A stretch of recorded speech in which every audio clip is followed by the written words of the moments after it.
He used to call me Miss Charity Case because I was a teacher.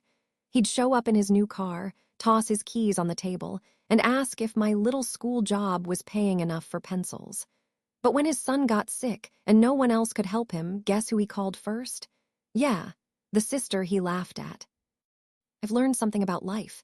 People who think money can buy everything usually end up realizing how wrong they are the hard way. My brother, Ryan, was one of those people. He had everything money could buy: a big house, designer clothes, expensive cars, and he never let anyone forget it. Me, I was the quiet one, a school teacher in a small town.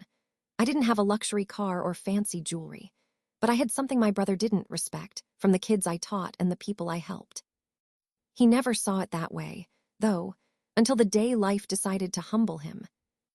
Growing up, Ryan and I were as thick as thieves. We were inseparable, sharing secrets under the covers with a flashlight, building elaborate forts in the backyard, and getting into all sorts of innocent mischief together. He was my protector, and I was his sounding board. We dreamt big, often talking about what we'd be when we grew up. He always wanted to be rich and famous, and I always knew I wanted to help people, especially kids. Then college hit, and things started to shift. He went to a prestigious business school where he thrived in the cutthroat world of finance. I pursued education, feeling drawn to the classroom, to the raw potential of young minds. He started his own company even before he officially graduated, and it took off like a rocket. Seriously, it was one of those overnight success stories you read about in magazines. Millions, multi-millions. His life became a blur of private jets, fancy dinners, and meetings with important people. At first, he was still the same Ryan. He'd call me up, genuinely excited about his wins, asking about my studies. He even called me his little genius sister, always encouraging me to keep pursuing what I loved. But as the zeros in his bank account multiplied and his lifestyle became increasingly lavish, something in him started to change. It was subtle at first, a slight shift in tone, a hint of condescension. Then it became more obvious. Every family dinner, every holiday gathering, turned into a subtle or not-so-subtle show. He'd pull into Mom's driveway in a new, ridiculously expensive car every few months. One time, it was a sleek, silent Tesla. The next, a roaring Porsche. Then some monstrous, custom-built SUV that easily cost more than my entire yearly salary as a teacher. He'd always make a point to park it right in front, where everyone could see. I didn't mind it at first. I genuinely thought, good for him, right? He worked hard and he earned it. But it slowly, steadily got to a point where every single conversation we had, or even conversations he had with other family members, became a glaring reminder that I wasn't successful like him. He'd frame it as advice or encouragement, but it always felt like a jab. He'd say things like, with a little smirk, "So, how's it feel grading papers for a living, Sarah? Still making coffee for teachers' meetings?" Or, when I mentioned a small raise, he'd laugh, a loud, booming laugh that made everyone uncomfortable, and say, "Don't worry, someday you'll marry rich, and you won't have to worry about a teacher's salary anymore." He'd even say things like, "You know, if you ever get tired of playing with kids, I could probably find you a data entry job at my company." It's not much, but it's something. It stung. It really did. Not because I envied his money or his lifestyle. I never wanted that kind of life. My joy came from different places. But it stung because he made it sound like what I did, teaching, shaping young minds, fostering a love for learning, didn't matter. Like it was a lesser profession, a stepping stone for people who couldn't hack it in the real world. It felt like he was dismissing my entire purpose, my passion. Mom would just sigh or roll her eyes and say, "Ryan, stop teasing your sister. She's doing important work." But he'd just wave his hand dismissively and say, "What? I'm not teasing, Mom, I'm motivating. She needs to think bigger." Yeah, right. He wasn't motivating me, he was just trying to make himself feel superior. Still, despite his constant jabs, I loved my job. I loved the moment a student who struggled with reading finally clicked with a book and couldn't put it down. I loved seeing kids who were shy and quiet blossom into confident speakers during class presentations. I loved when parents, often with tears in their eyes, thanked me for helping their children not just learn, but grow, gain confidence, and find their voice. That feeling, that quiet, profound reward of making a genuine difference in a child's life, was worth more than any paycheck, any expensive car, any lavish vacation. But my brother, lost in his world of dollar signs and stock market reports, couldn't see that. He was too busy chasing status, chasing bigger numbers, chasing an endless pursuit of more, more, more. He couldn't comprehend the value of something that couldn't be quantified on a balance sheet. Then came the night that didn't just change how I saw him, but how I felt about our relationship. It was a pivotal moment, a line that was crossed, and it cemented a silent promise within me. It was our mom's 60th birthday dinner, a milestone celebration. Everyone was there, our closest cousins, our favorite aunts and uncles, even some family friends who had known us since we were kids. Ryan, being Ryan, had insisted on paying for the whole thing. He'd booked a private room at this incredibly fancy restaurant downtown, one of those places where the waiters wear crisp white gloves, and the menu doesn't even bother to show prices because if you have to ask, you can't afford it. He made sure everyone knew he was footing the bill, of course, casually mentioning it about a dozen times throughout the evening. Halfway through the decadent meal, Mom was beaming, looking around at all her loved ones. She turned to me, her eyes sparkling with pride, and mentioned something I had shared with her earlier that week. "Oh, Sarah, tell everyone about little Timmy from your class. He just won the regional science competition. Isn't that wonderful?" I smiled, feeling a genuine warmth spread through me. Timmy was such a bright kid, but he'd struggled with self-doubt. I had spent countless hours with him after school, helping him refine his project, building his confidence, and watching him shine was truly one of the highlights of my year. "Yeah," I said, looking around the table. "He worked so incredibly hard for it. His project on renewable energy was amazing. I'm so proud of him." Everyone at the table offered their congratulations and kind words. Everyone, that is, except Ryan. He took a slow sip of his expensive wine, then smirked, a cruel little twist of his lips. "That's cute," he drawled, his voice carrying just enough to be heard by everyone. "Helping other people's kids win little science fairs while you can't even afford your own." The table went silent. You could literally hear a pin drop. My fork, which I had been holding, clattered against my plate. My stomach dropped like a stone, a cold, sickening feeling washing over me. He wasn't wrong, technically. I didn't have kids. I was 32, single, and dedicated to my career. But the way he said it, with that smug, superior grin, the deliberate tone meant to humiliate me. It felt like a punch to the gut. It was beyond condescending. It was deliberately cruel. Mom, bless her heart, snapped at him immediately. "Ryan, that was completely uncalled for. Apologize to your sister." But he just shrugged, as if it were the most reasonable thing in the world. "What? I'm just saying, Mom. Maybe if she spent less time being Mother Teresa for other people's kids, she could focus on building something real for herself. You know, a family, a house that's not rented, something tangible." I wanted to cry. I wanted to scream. I wanted to tell him exactly what I thought of him and his tangible possessions. But I didn't. I took a deep breath, composed myself, and managed to force a smile. It probably looked more like a grimace. "You're right, Ryan," I said, my voice surprisingly steady. "Maybe one day I'll build something real." And in my head, a quiet, defiant voice whispered, "I already have. You just can't see it. You never will." That was the exact moment something fundamentally shifted within me. It wasn't about planning revenge in some dramatic movie way. It wasn't about wishing him ill. But it was a realization, a deep understanding that life had a funny, often poetic way of teaching lessons. And I knew with absolute certainty that one day, Ryan would get his. He would learn the hard way that true wealth isn't measured in dollars or flashy cars. And when that day came, I decided I would simply be silent. I would watch. After Mom's birthday dinner, the air between Ryan and me became thick with unspoken tension. I avoided him as much as humanly possible. I'd conveniently be busy if he called, or I'd find an excuse to leave family gatherings early if he showed up.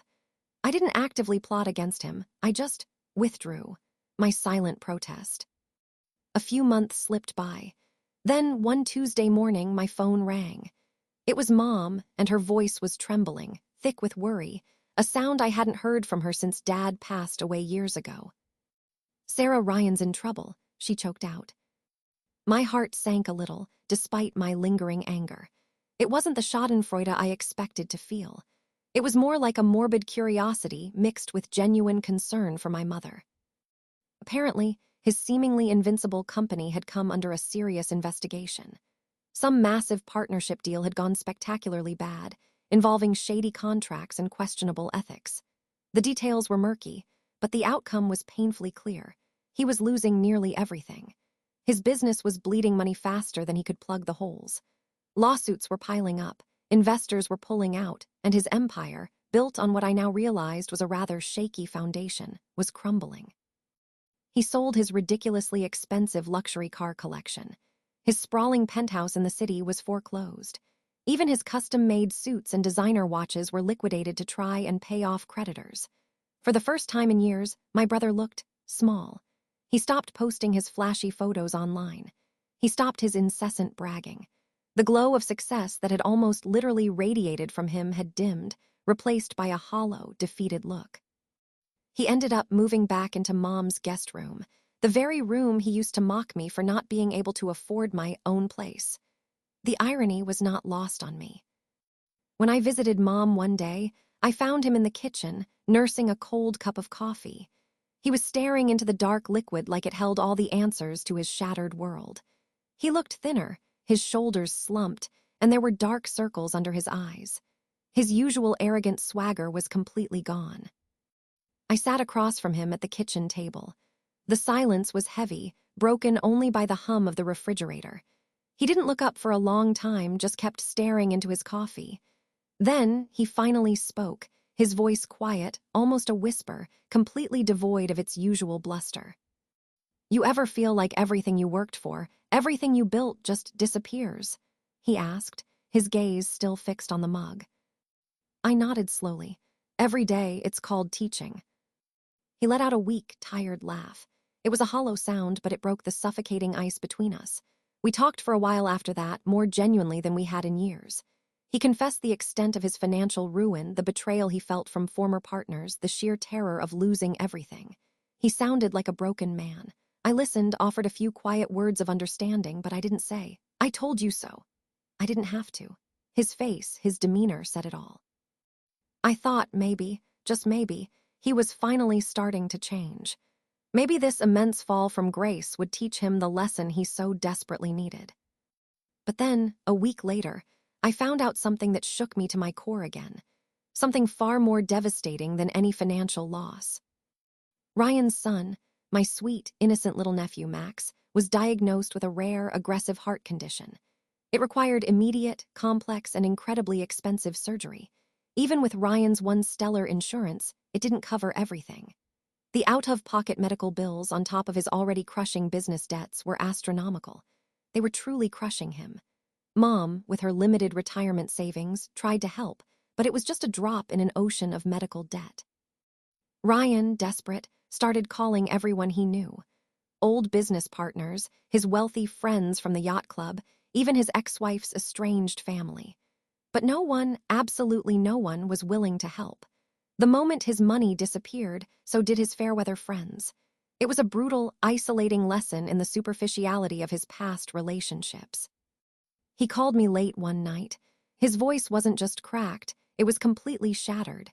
He sounded like a child lost in the dark. "Sarah, I don't know what to do," he choked out, dissolving into sobs on the other end of the line. Max needs this surgery and I can't get the money. I've called everyone. No one will help. I'm going to lose him, Sarah. I'm going to lose my son." For a fleeting second, the thought, "Now you know how it feels to be helpless, to be looked down upon, to be discarded when you have nothing to offer," flickered through my mind. It was a dark, vengeful thought, born of years of resentment. But it vanished as quickly as it appeared. Because this wasn't about him anymore. This wasn't about our past grievances or his arrogance or my silent wish for him to learn a lesson. This was about Max. Sweet, innocent Max, who used to bring me crayon drawings of dinosaurs for my classroom wall, whose infectious giggle could light up any room. This was about a little boy's life hanging in the balance. So instead of a biting remark or a cold silence, I said, my voice firm and resolute, "Don't worry, Ryan, I'll handle it." The next morning, I walked into school with a new kind of fire in my belly, a plan rapidly forming in my head. I didn't have millions of dollars like Ryan once did. I didn't have powerful business connections or a network of wealthy investors. But I had something arguably more powerful, something he had always overlooked and even mocked. I had a community. I had a school full of dedicated educators, engaged parents, and most importantly, kids with big hearts. My first stop was Principal Thompson's office. She was a no-nonsense woman with a heart of gold, and when I explained Max's situation, her face softened with immediate concern. "Sarah," she said, her voice filled with empathy, "what do you need? We'll do whatever we can." Together, we brainstormed. We talked to my fellow teachers during our lunch break. We sent out emails and flyers to all the parents in the school district. The idea was simple but powerful. A fun run for Max. It wouldn't just be about running. It would be a community festival, a day where everyone could come together to support a child in need. The response was overwhelming. It was truly humbling to witness. My coworkers immediately volunteered their time to help organize. Mrs. Davis, the art teacher, designed vibrant posters with cheerful drawings of hearts and running shoes. Mr. Henderson, the gym teacher, mapped out a fun, easy course around the school field. Parents, hearing Max's story, offered to bake cookies, cakes, and other treats for a massive bake sale. Local businesses, many of whom had children at our school, started calling to ask how they could contribute. The owner of the local pizza place offered to donate all the pizzas for the event. The hardware store provided materials for signs and banners. I'll never forget the enthusiasm of my students. They took ownership of the project with a fervor that truly moved me. One of my fifth-grade students, a quiet, artistic girl named Emma, spent hours making dozens of colorful friendship bracelets.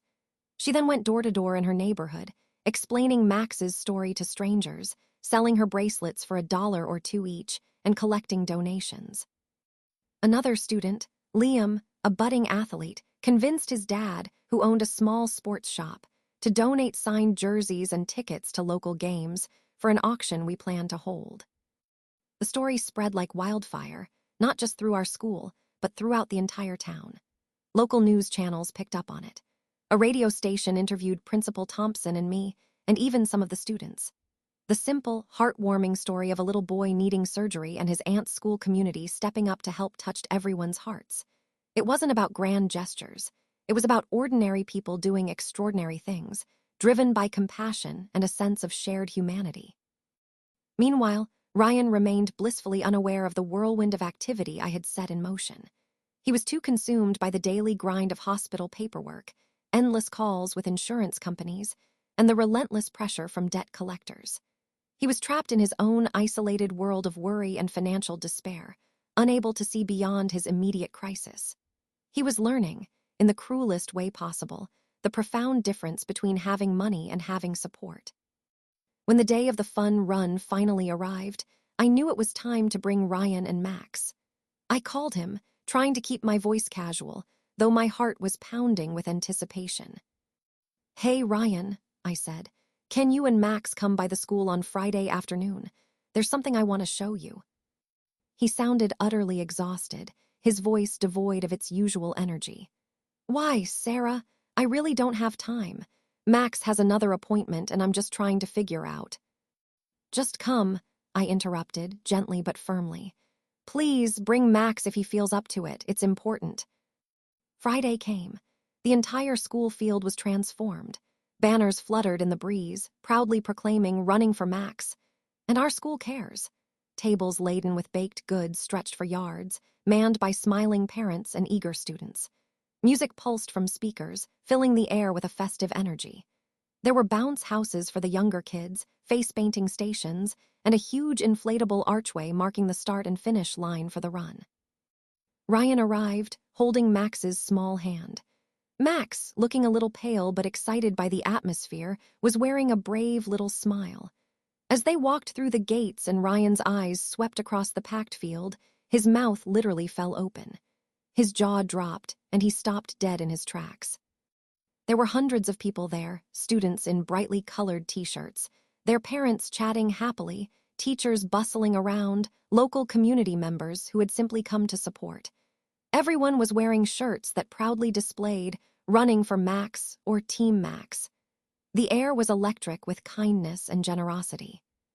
Principal Thompson walked over, a warm smile on her face. "Ryan," she said, gesturing to the scene, "welcome to our fun run for Max." He just stared, utterly speechless. I watched his eyes, seeing a flicker of something I hadn't seen in years. Genuine shock, followed by a dawning realization. We had raised more money than any of us had dared to hope for.